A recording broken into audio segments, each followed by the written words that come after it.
अलंकार किसे कहते हैं बता रहे हैं। सिद्धत्वे अध्यवसायस्य अतिशयोक्ति निगद्यते। ठीक ना। कहा अध्यवसाय माने आरोप, अध्यवसाय माने आरोप। आरोप मतलब अध्यवसाय के सिद्ध होने पर, आरोप के सिद्ध होने पर अतिशयोक्ति अलंकार होता है। क्या होता है? कहा कि विषय निगरणेन अभेद प्रतिपत्ति विषयिणो अध्यवसाय। कहा विषय मतलब होता है उपमेय। उपमेय के निगरण, निगरण का क्या मतलब होता है? गोपन, स्वरूप गोपन से, उसका विषयी उपमान से अभेदक ज्ञान को, भेदाभाव, अभेद माने भेदाभाव, अभेदक ज्ञान को अध्यवसाय कहते हैं। और क्या है? अस्य च उत्प्रेक्षायाम विषयिणो अनिश्चितत्वेन निर्देशा साध्यत्वम। ठीक है। कहा कि उत्प्रेक्षा में उपमेय विषयी का अनिश्चित रूप से निर्देश होने से अध्यवसाय साध्य होता है।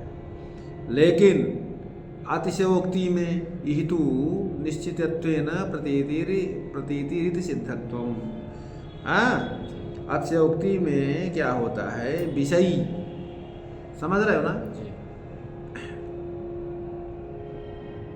नहीं, उपमेय का अनिश्चित रूप से निर्देश होने पर अध्यवसाय साध्य होता है। अतिशयोक्ति में क्या है कि विषय का निश्चित रूप से प्रतीति होती है।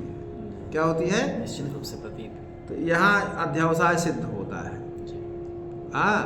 विषय निगरणम च उत्प्रेक्षायाम विषयस्य अधः करणमात्रेण यहाँ भी मुखम द्वितीय चंद्र इत्यादि। उत्प्रेक्षा में मुखम द्वितीय चंद्र। अतिशयोक्ति में विषय निगरण, विषय के अधाकरण मात्र से, अर्थात उसके स्वरूप गोपन से ही हो जाता है। जहाँ निगरण माने उसका निकल जाना। जैसे कुछ विद्वान ये कहते हैं कि विषयस्य अनुपादाने अप्युपादाने विसूर्य अधाकरण मात्रेण निगीणत्वं प्रचक्षते। समझे ना। तो विद्वान कहा कि विषय यथार्थ पदार्थ का कथन न होने पर, अनुपादाने ग्रहण न होने पर, उपादाने माने ग्रहण करने पर, कहा कि यथार्थ पदार्थ का कथन न करने पर और कथन करने पर भी उसका केवल स्वरूप गोपन से ही निगरण कहते हैं। उसको स्वरूप गोपन को ही निगरण कहते हैं। कहा भेदे प्रभेदा। कहा ये 5 प्रकार की अतिशयोक्ति होती है। कहाँ कहाँ होती है? कहा कि भेदे प्रभेदा संबंधे असंबंधस्तद विपर्ययो पौर्वा पर्यात्यया कार्य हेतु सा पंचधा ततः। कहा कि भेद के होने पर अभेद, भेद के होने पर अभेद, भेदे प्रभेदा, संबंधे संबंध, संबंध होने पर असंबंध होना, उन दोनों के प्रतिकूल, अभेद के होने पर भी भेद और असंबंध होने पर भी संबंध। 4 इसी तरह कार्य और कारण का पूर्वापर भाव का अतिक्रमण, मतलब पहले कार्य का, पहले कार्य फिर पीछे कारण का होना। इस प्रकार अतिशयोक्ति के 5 भेद होते हैं। नियम यह है कि कारण पहले होगा, कार्य बाद में होगा। लेकिन जब विपर्य माने उल्टा हो जाएगा तो कार्य पहले होगा, कारण बाद में होगा। इस तरह से अतिशयोक्ति अलंकार के 5 भेद होते हैं। तब विपर्यो अभेदे भेदा संबंधे संबंधा सा अतिशयोक्ति अत्र भेदे प्रभेदे यथामम। इस तरह से भेद में अभेद का उदाहरण पहला मैं बता रहा हूँ। क्या? कथम उपरि कलापिनः कलापो विलसति तस्य तले अष्टमी इंदुखंडम कुवलय युगलम ततो विलोलम तिलक कुसुमम तदधा प्रवाल भस्मात। कहा कि कथम ऊपरी ऊपर मोर पंख शोभित हो रहा है। कलापिना माने मोर, कलापिना माने मोर। कलापो विलसति, क्या विलसत? कलापो विलसति। कलापा माने बरहम माने मोर का पंखा। कहने का मतलब है कि ऊपर मोर पंख शोभित हो रहा है। तस्य तले अष्टमी इंदुखंडम, और उसके नीचे अष्टमी का चंद्रखंड। ठीक है। ततो उसके बाद कुवलय युगलम, उसके नीचे चंचल 2 नील कमल। कुवलय माने होता है नील कमल। ततो कुवलय युगलम, युगलम माने दोनों। तो उसके नीचे चंचल 2 नील कमल हैं। फिर उसके नीचे क्या है? तिलक कुसुमम, उसके नीचे तिलक का फूल, और उसके नीचे क्या है? प्रवालम, उसके नीचे मूंगा होता है प्रवाल, मूंगा किस तरह से सुशोभित हो रहा है। तो अत्र कांता केश पासादेर मयूर कलापादिभिर अभेदेन अध्यवसायः, यहाँ पर इस पद में सुंदरी के केश पास बाल आदि का मोर के पंख आदि के से अभेद रूप अध्यवसाय है। ठीक है। जथा विश्लेष दुखादिव बौद्ध मौनम, यहाँ विश्लेष दुखादिव बौद्ध मौनम, मानो तुम्हारे चरण कमल के वियोग के दुख से मौन धारण किया हुआ है। तो यहाँ पर और क्या है? अत्र चेतनगत मौनित्व मन्यत अचेतनगत च अन्यत द्वयोर भेदे प्रभेदा। जैसे चेतन में भी मौनता होती है, अचेतन पे वृक्ष इत्यादि में भी मौनता है। तो कह रहे चेतन और अचेतन मौन भिन्न भिन्न होता है। ठीक है। तो समान एक समान नहीं होता है, दोनों में भेद भी अभेद है, दोनों के भेद में भी अभेद है। जैसे सहाधर दले नास्या यौने राग भक्त प्रिय, कहा कि सुंदरी के यौवन काल में प्रिय अधर पल्लव के साथ राग हैं। तो यहाँ पर अत्र अधरस्य रागो लौहित्यम, यहाँ पर अधरोष्ट, यहाँ पर अधर का राग लाल है, और क्या है? प्रियस्य रागः प्रेम द्वयोर अभेदः, अप्रिय का राग जो है अनुराग है। इस प्रकार अर्थगत भेद होने पर भी शब्दगत अभेद है। अर्थगत भेद है लेकिन शब्दगत उसमें अभेद है। अभेदो भेदो यथा, अभेद में भेद कैसे है देखिए। कहा कि अन्य देवांग लावण्य मन्या सौरभ संपद तस्या पद्मपला साक्ष्या सरसत्वम अलौकिकम, पद्म पत्रों के समान नेत्रों वाली उस सुंदरी के अंग का लावण्य अन्य ही प्रकार का है, और उसकी निश्वास के द्वारा जो जायमान सौगंध है, सुगंधियाँ हैं, संपत्तियाँ अन्य ही प्रकार की हैं। सरसत्व भी अलौकिक असाधारण है, सामान्य नहीं है। तो यहाँ पर वर्णन विषय सुंदरी के अंग की सुंदरता आदि के अन्य नायिका के अंग लावण्य आदि का सजातीय होने से अभेद होने पर भी असाधारण अंग लावण्य आदि रूप संभावना से भेद में अध्यवसाय होने से अतिशयोक्ति अलंकार का ये उदाहरण है। कहा संबंध में असंबंध कैसी अतिशयोक्ति है? कहा अस्या सर्ग विधो प्रजापति रभूत चंदो कांति प्रदा सिंगारैक रसा स्वयं मदनो मासो न पुष्पाकरा वेदाभ्यास जटा कथम नो विषय व्यावृत्त कौतूहलो निर्मातुम प्रभुवेन मनोहरमिदं रूपम पुराणो मुनि। कहा कि उर्वशी को देख करके, विक्रमोर्वशी नाटक का ये श्लोक है, उर्वशी को देख करके पुरूरवा की ये उक्ति है। जब पहली बार उर्वशी को देखता है तब उसकी सुंदरता से आकृष्ट होकर बता रहा है। कहा अस्याह नायिकाया सर्ग विधौ प्रजापति रभूत चंद्रो कांति प्रदा।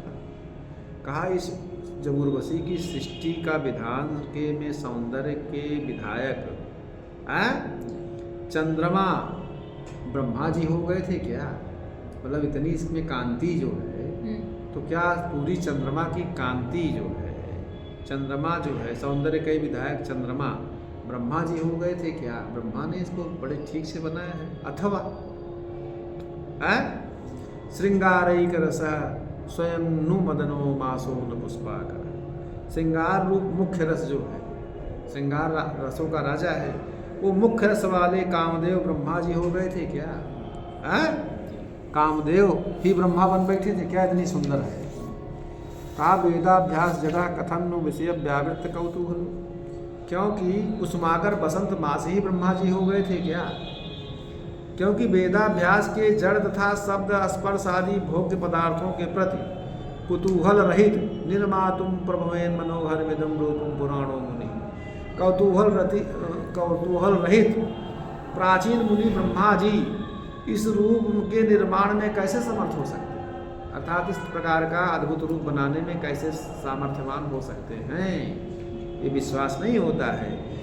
तो यहाँ पर अत पुराण प्रजापति निर्माण संबंधित संबंध है। यहाँ उर्वशी की रचना में प्राचीन प्रजापति ब्रह्मा जी का संबंध रहने पर भी असंबंध का वर्णन होने से अतिशयोक्ति अलंकार है। हाँ? अब असंबंध में संबंध की अतिशयोक्ति का उदाहरण बता रहे हैं। यदि श्यान मंडले शक्तिमिंदोरिंदी वरद्वयम तदा उपमीयते तस्या वदनम चारुलोचनम। चंद्रमंडल के दो जो नील कमल संलग्न हैं, तो अगर संलग्न हो तो उस सुंदरी का सुंदर नेत्रों वाला मुख उपमित होगा। ठीक है। तो यहाँ पर अत्र यदि अर्थ बलाद हृदयन संबंधेन संभावनया संबंध, यहाँ यदि शब्द के अर्थ बल से लाए गए संयोग संबंध से संभावना का जो संबंध है यहाँ पर वर्णित हुआ है। कार्य कारणयोः पौर्वापर विपर्यश्च द्विधा भवति। कार्य और कारण का पूर्वापर भाव अर्थात विपर्यास दो प्रकार से होता है। कारण से पहले कार्य होने से और कार्य तथा कारण दोनों का एक ही समय में होने से। कार्य और कारण एक ही समय में होने से इस तरह से जो है कार्य और कारण का विपर्यास उल्टा पुल्टी दो तरह से हो सकता है।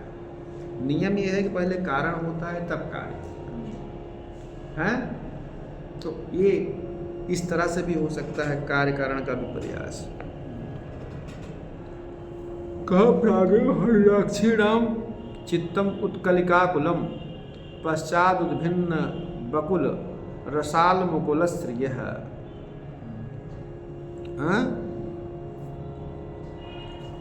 कहा कि देखिए, कहा मृगनयनाओं का जो चित्त है, मन, पहले ही उत्कंठा से आकुल हो गया है। मृगनयनाओं का जो मन है पहले ही उत्कंठा से व्याकुल हो उठा है। ठीक है। पश्चात माने पीछे, उद्भिन्न बकुल रसाल मुकुलश्रिय, पीछे खिले हुए मौलश्री तथा आमों के मुकुलों की शोभाएं उत्पन्न हो गई बाद में। तो मौलश्री और आमों के विकसित मुकुल स्त्रियों के चित्त में सूरत की उत्कंठा में हेतु है। लेकिन यहाँ उनसे पहले ही स्त्रियों की रमण की उत्कंठा से उत्पन्न होने से कारण से पहले कार्य की उत्पत्ति है। कारण से पहले ही कार्य की उत्पत्ति है। तो यह कार्य कारणों का पौर्वापर व्यतिक्रम का पहला उदाहरण बना है। ठीक है। पहले क्या होता है कि पहले जब आम का बौर और केसर पराग इत्यादि देखते हैं तब उनके मन में उत्कंठा होती है। तो यहाँ तो पहले तो उत्कंठित हुए, पहले से उनके मन में ये सब है। देखने के बाद नहीं सब होता है। तो ये तो कार्य है। तो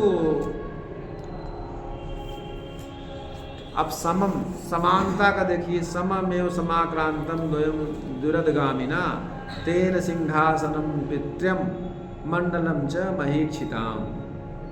ये रघुवंश का ये पद्य है। किसका है?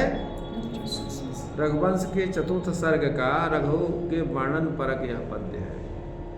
दुरदगामिना दुरदयो गच्छति इति तेन कर्तृत्वाने इति दृढ़िनी गजवन मंदगमनशीले नित्यर्थ। या दुरदेन गच्छति इति तच्छीलस्तेन हस्त्यारोहण। कहा हाथी के समान अथवा हाथी पर सवारी करने वाले जो महाराज रघु ने पिता का सिंहासन और तथा राजमंडल दोनों का एक ही बार में अधिकार कर लिया। ठीक है कि नहीं? तो पहले तो राज सिंहासन पर क्या नाम से आदमी बैठता, तब न राज का जो मंडल होता है वो तब अधिकार में आता है। लेकिन उन्होंने एक साथ ही दोनों को कर लिया एक ही समय में। तो यहाँ रघु का पिता के सिंहासन में आरोहण कारण है।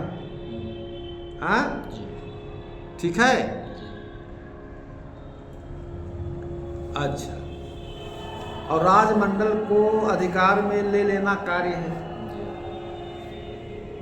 कार्य और कारण दोनों एक ही काल में होने के अध्यवसाय करने से यह अतिशयोक्ति का दूसरा उदाहरण है। कार्य कारण विपर्य का दूसरा उदाहरण, समझे कि नहीं। ई केचिद आहु, यहाँ कुछ विद्वान मतलब अलंकार सर्वस्वकार इत्यादि ऐसा कहते हैं कि केश पाशादिगतो लौकिको अतिशयो अलौकिकत्वेन अध्यवसायीयते। केश पाश आदि का लौकिक अतिशय अलौकिक भाव से अध्यवसित होता है। केश पाशादि नाम कलापादिभिरध्यवसाये अन्य देवांगलावण्यम इत्यादि प्रकारेषु अव्याप्ति लक्षणस्य। केश पाशादियों का कलापादियों के अध्यवसाय में अन्य देवांगलावण्य इत्यादि भेदों में लक्षण की अव्याप्ति अप्रसक्ति होती है। अव्याप्ति माने लक्ष्य के एक देश में न जाना व्याप्ति है, यह उचित नहीं है। तन्न उचित नहीं है। क्यों? तत्रापि हन्यद अंगलावण्यम अन्यत्वेन अध्यवसीयते, क्योंकि अन्य अंगलावण्य का अन्यत्व के द्वारा अध्यवसाय होता है। तथा ही अन्य देव इति स्थाने अन्य दीव इति, अन्य देव के स्थान पर अन्य दीव ऐसा पाठ से अध्यवसाय साध्य हो जाता है। इति पाठे अध्यवसायस्य साध्यत्वम एवेत्युत्प्रेक्षा अंगीक्रियते। तो वहाँ उत्प्रेक्षा मानी जाए, उत्प्रेक्षा स्वीकार कर ली जाती है। तो प्रागेव हरिणाक्षीणाम इत्यत्र बकुलादि स्त्रीणाम प्रथम भावितापि पश्चात भावितत्वेन अध्यवसिता एवात्रापि इव शब्द प्रयोगे उत्प्रेक्षा। पहले बकुल आदि की शोभा पहले होने पर भी पीछे होने के भाव से अध्यवसित है, अतः यहाँ पर भी यू शब्द के प्रयोग में उत्प्रेक्षा होती है। ऐसा अन्य जगहों पर भी जान लेना चाहिए। पदार्थानाम प्रस्तुतानाम अन्य सांबा यथा भवे ये धर्माभिसंबंधा स्यात् तदा तुल्य योगिता अलंकार पढ़ा दें।